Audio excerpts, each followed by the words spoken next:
Za ku ji yadda ake kisan girmamawa a ƙasar Pakistan.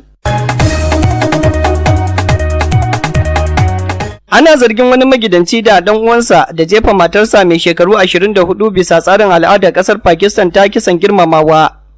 An tsinci gawar matar kaca-kaca da raunuka a gefen wata babbar hanya da ke daura da Indus mai makwabtaka da ƙauyen wadda caca a ƙasar Pakistan a ranar 27 ga watan Yuni. Kisan girmamawa wanda akan mata kaɗai ake zartar da shi. Wata bahaguwar al'ada ce da ta bawa miji ko dangin mace damar kashe ta saboda ta aikata wani abin kunya.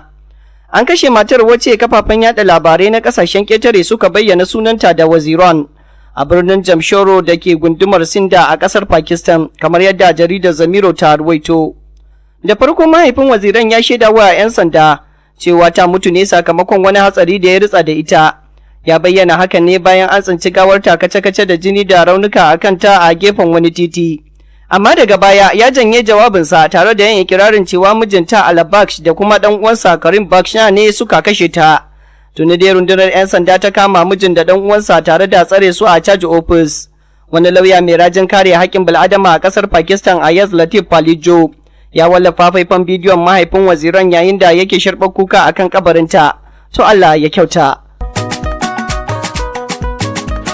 Albishirinku 'yan kasuwa manya da ƙanana. Ku yi azama ku zo a tallata muku hajjojinku Cikin salo mai ƙayatarwa. da kuma farashi mai sauƙi. A Randawa Media Concept mun shirya tsaf don haɗa muku tallar abubuwan da kuke saidawa. Kama daga kamfanoni, masana'antu, makarantu, hukumomin gwamnati da ma 'yan kasuwa masu zaman kansu a cikin gidaje ko shaguna. Domin ba da ayyukan ku kai tsaye sai ku tuntuɓe mu ta lambobin waya kamar haka. 0800-315-6520 ko kuma 0700-4425-0257.